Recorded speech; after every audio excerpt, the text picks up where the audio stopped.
southbound Long Beach now, making another westbound turn here, finding another gas station. Might be the same one. He must be low on gas. Driver stepping out of the vehicle. And he's going to drop it right here. He's going to get gas.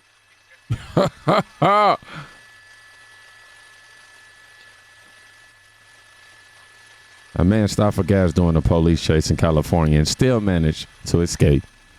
This driver nervously getting gas after feeling some degree of relief here, although you can tell he's still very animated. He's got his shirt covering his face, clearly aware of the helicopters, but pretty unaware of the fact that he's pretty much on his own down there. There's really nobody pursuing him anymore. All of the law enforcement is pulled off. LAPD has abandoned this pursuit. California Highway Patrol has sent their helicopter off to other assignments. So it looks like he is really just, he's got a little wad of cash there maybe. I mean, he couldn't be acting any more suspicious, I'll tell you that.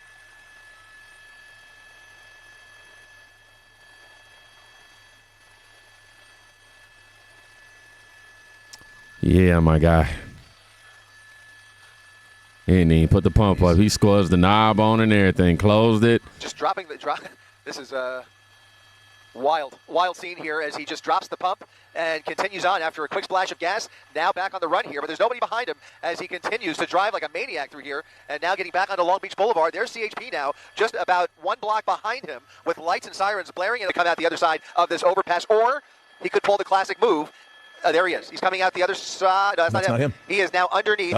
He's out. He bailed. He's out. He pulled it. He bailed under the freeway, and the vehicle is rolling.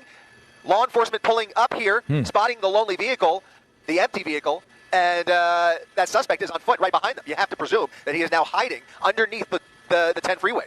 That vehicle just rolled into a light pole, and the pursuit is over, and now it becomes a manhunt for that suspect, that driver who pulled maybe the smartest move of his night, underneath the 10 freeway, just dumping the vehicle where he was out of sight from law enforcement, out of sight from the helicopters. And, gosh, if he walks away from this, I tell you, this was a wild one, Mark. Indeed. Well, yeah, man.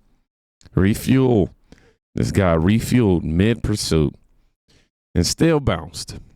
That's not wild, man. That's learned lawlessness. When policies signal, we won't stop you, criminals actually believe it. It makes absolutely no sense. Real quick. Lock your life down better than LA locks down these streets. 2 lines real quick. Protect your data, then we'll be right back. Hold up. If you getting spam calls and random weird text messages out of nowhere, it's probably not random. And it used to happen to me all the time. And look, I run a whole YouTube channel. What I didn't know is my information was already out there. These data broker sites literally had my full name, old passwords, addresses, and even stuff linked to my business accounts. Big tech, they don't protect you. And I had to learn the hard way. And that's why I started using Aura.com, the sponsor of today's video. Aura finds where your personal info is exposed, scrubs it from data broker sites, monitor your identity 24/7, and alerts you fast when something shady is happening. It even has a built-in VPN, antivirus, and financial fraud alerts, all in one app. For real, Kingdom Reacts was at risk. This ain't just a sponsor plug. This is real. They help me lock everything down. Go to aura.com/kingdomreacts right now to get you a 2-week free trial. And that link helps the channel too. It's free to try, but the peace of mind, it's honestly priceless. And that's why I can no longer allow you or your family to go unprotected. Definitely click that link in the description. All right. Your digital life is secure. Make sure y'all definitely click that pinned comment. If only California guarded sidewalks the same way. Here's what families see every morning. I'm sorry, but like if you have an issue with them cleaning up the homelessness, like I don't know what to tell you. Because like you're part of the problem. Maybe you should go live with them, because like I'm sick of going outside of my house every single day and being met with the most depraved, like disgusting things I've ever seen in my entire life. On a daily basis. I mean, just the other day, or not the other day, I don't know when, but like back when kids were in school, I'm leaving my house to go to work, and what do I see? A homeless man sprawled out on the middle of the sidewalk. His butt is out. He has no shirt on, and kids have to see that on their way to school. I'm sick of it. Like I'm sorry. I'm sick of it. And like y'all, your boy Gavin Newsom, like this is his fault. He's been governor for God knows how long, and he hasn't done anything. And it took Trump to get into the White House to do something about it. And now they're finally moving things. But it's like human crap, the amount of human feces I see is ridiculous. I'm sorry, but like if you have an issue with them cleaning up. Now, that's not a pundit. That's a neighbor. Kids stepping past half-naked strangers to get to school is failure at the most basic level of governance. This isn't an attack on people who are homeless. You know that there's a lot of context that is being reduced right now. But outside of that, this is what we have. And if you think it's just vibes, the city's own watchdog explains why the machine won't fix itself. Hey everyone, this is Kent Mejia, your Los Angeles City Controller, here to ask you all for your help. Now, if you don't know, I am the city's accountant, auditor, and paymaster. I am your independent watchdog over the city's funds and your tax dollars.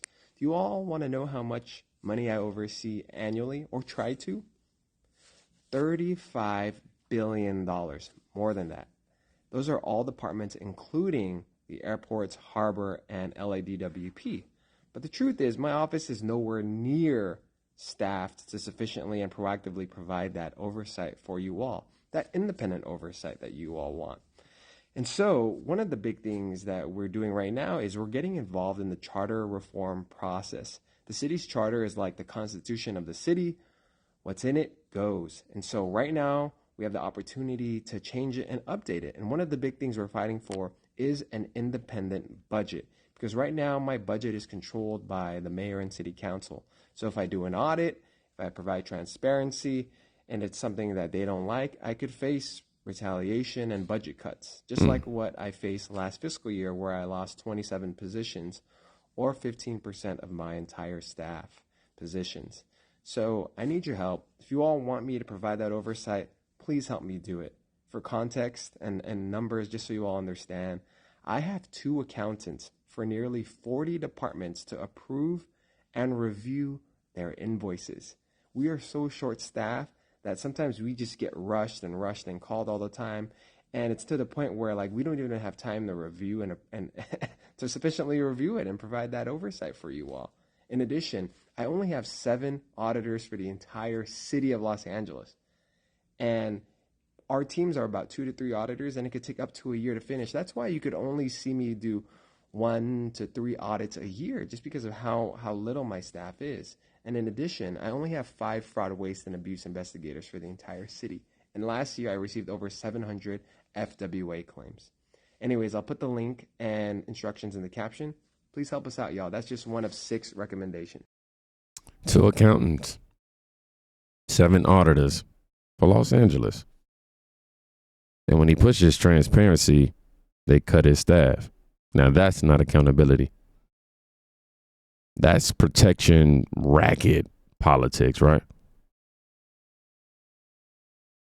So while the audits get kneecapped and the sidewalks rot, what's the governor busy with exactly? Gavin Newsom 2028 presidential campaign. He's grandstanding and making a clown of himself because he wants national attention. He tried the moderate thing for a month and realized it wasn't raising him any funds. So he's back to being an anti-Trump crusader because he realizes that it helps him with his coffers and his fundraising. So that's why he's on a tear, and he's a complete hypocrite. And I just saw that California now leads the nation in homelessness and unemployment. Maybe he should focus on that instead of focusing his time on this complete waste of taxpayer money. He has no agenda items. He has nothing positive to offer the American people. The only thing he cares about is himself. Everything is about him. And even Democrats understand this guy is truly fake.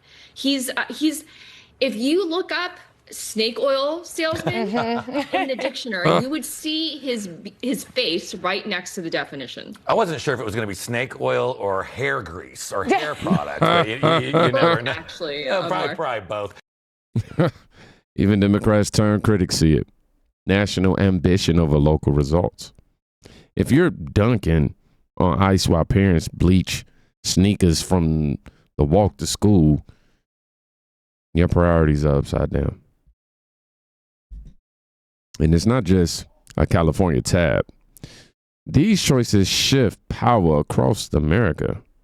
We had way fewer House seats than we should have. One, if the Democrats hadn't aggressively gerrymandered, and two, if illegal aliens weren't counted in the census for purposes of apportioning congressional seats. Hold on. Let me rewind that. What did you just say? We had way fewer House seats than we should have. One, if the Democrats hadn't aggressively gerrymandered, and two, if illegal aliens weren't counted in the census for purposes of apportioning congressional seats. The best estimates I've seen is that in California, for example, has 5 additional congressional seats than it should have because they count illegal aliens for the purpose of apportioning representatives. Meanwhile, Ohio, my home state, lost a representative. We're literally losing representatives for American citizens in order to give congressional representation to illegal aliens. Republicans are trying to balance out the scales a little bit for basic fairness and for the integrity of our democracy, which the president cares about as much as anybody in the country. We had way fewer House seats than we should have. Come on now, Vance. Somebody wrote up on there. That's exactly why Democrats are so opposed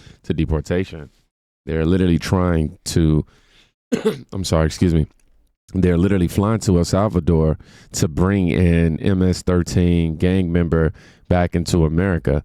The motive couldn't be more obvious to anyone willing to think about it. I mean, agree or not, the takeaways are simple. Count changes clout. If California pads representation while states like Ohio lose a seat, there's more than a local mess. It's national leverage. And Newsom's response to the tough questions, it's not new. Watch this time capsule, if you will. San Francisco Mayor Gavin Newsom is breaking his silence tonight. It was nearly a month ago that he dropped out of the governor's race. He hasn't held any official public events or talked to the media since, leading many to ask, what's going on? But that changed today. CBS 5 political editor Hank Plant sat down with the mayor for a one-on-one interview. The mayor used the occasion of the city's $500 million deficit to start doing interviews again. But of course, we began with questions about his uncharacteristic absence from the public limelight. Mr. Mayor, good to see you. Let me start by asking you, where have you been? $522.2 million shortfall. Last year we had a 570. Wait a minute. 5.6. Hank, I'm here to talk about today and tomorrow. Not yesterday. I've been working my tail off. I've been out. I think I had 69 public events in the last 2.5 weeks. You know, I heard you say that on the radio today, and then I asked your staff, well, where's the printout? Where are these events? And your press person said, well, this is stuff he just goes to. Yeah, these are all public events. Right. Yeah. So. But look, you know the criticism that you have been dodging, not just the press, but also the public, that you have been sulking after dropping out of the governor's race, that you're having a temper tantrum. What do you want to say about it? I want to say that I've been working my tail off. I've been here focused in San Francisco. I think I was gone 2 days out of the city in the last 3 weeks. We've done 69 public events. I've been as engaged or more engaged than ever. I don't read the press. It is comical, some of the things that have been written. So the cartoon in the Chronicle that depicted you as a crying baby with the headline, Mayor, Mayor, off the wall, you didn't see that? No. You didn't see it? Who reads that stuff? I don't read that stuff. I focus on work. This face let me know he's seen it. Reads that stuff. I don't read that stuff. I focus on work. I focus on getting things done. You know, it's not just the press, though, that you've been absent from. I mean, I have a list of the events that you have missed. Which ones? Well, you want a few. The Urban Land Institute. You were scheduled to speak before 6,000 people. I had the flu that week. The China SF conference that was also there. They were counting on you. The Silver Spur Awards luncheon. That was the only one I missed that I actually knew about. No, I took 2,000 people. I think you're focused on the Spur. I actually wish I had made. I was sick as a dog, and that was on a Monday, and was gone for 3 days. Salvation Army luncheon honoring your chief of staff. I was never scheduled to be there. I was at 3 events at the exact same time. Some of your staff members have left. Yeah, as I said, I made a lot of changes here. You went to Hawaii. For how long? Didn't tell your own press secretary. He was blindsided. Right. Had to go out and tell the reporters, well, he's under the weather. Didn't know his own boss was on a plane to Hawaii, was blindsided. These are people who work for you 15, 16 hours a day. What does it say about your loyalty to them? What does it say about the information that you've been provided? That's what I'm concerned about more. You're just factually, again, incorrect. My chief of staff was well aware I was gone. I was gone for 48 hours. I left for 2 days.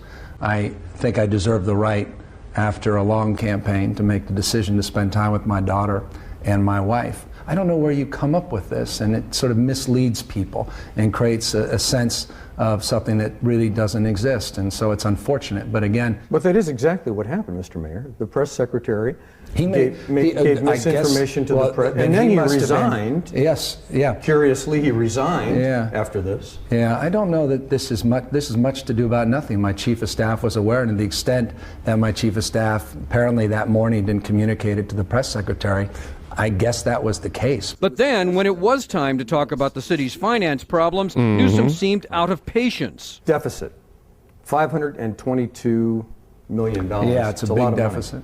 What does this mean? Just a big deficit, a lot of work ahead of us. Tell me about that. Yeah, we just got a lot of work ahead of us, big deficit. At the end, he couldn't leave the room fast enough. Off the record, I'm amazingly disappointed. Amazingly. I just am, personally, you know? Well, I did draw him out more about the city's deficit, which he says he will now focus on. But Ken, it's clear that he is still sensitive about his behavior over the past couple of weeks. Yeah, Hank, I'm sure everyone noticed that at the end of right there, the mayor said off the record, and he had a comment before he expressed his disappointment with the interview.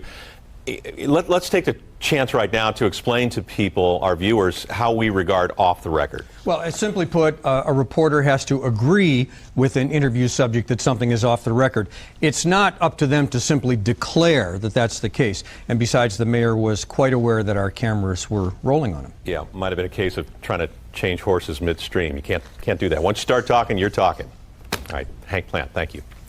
Well, as you saw from parts of the interview in Hank's story, this was an exchange that at times grew a little contentious, and you can see the entire thing. We have it. Yeah, same dance. Tough questions come. Exit stage left. The PR got slicker. The outcomes didn't. Old interview, new chaos. Same excuses. So who's actually producing cleaner streets and cleaner rules? Cue the contrast. I actually do have a cheat code to be governor of Florida. I just look at what California and Illinois and New York, but particularly California, I look what they're doing, and I just do the opposite. And that works out very well. They allow homeless to take over major cities. We don't do that in Florida. They are a sanctuary state. They give illegal aliens benefits and invite them in. We do the opposite. They issued a commercial driver's license to an illegal alien who didn't speak English, worked for a California company, and he ended up killing 3 people in Florida recently, and we're now holding him accountable. But their policies are not only been bad for California, they are spilling over into other states and has been very, very destructive. I actually do have a cheat code to be governor. Say what you want, but results do matter. Where laws are enforced, you don't get gas pump getaways or sidewalks that look like, I don't even know. I can't even think of nothing. My mind went blank. Y'all insert it in the comments for me. Look like what? But yeah, California doesn't need another speech right now. It needs cleanup. It needs enforcement and independent orders that can't be kneecapped. Today, comment, same excuses. If you're done with the spam. But if you're new here, make sure you hit subscribe for me and like. Same thing. Pass this to someone still buying the headlines over the receipts. Y'all be safe. Go check on a friend today. You can quite literally be saving their life. Peace.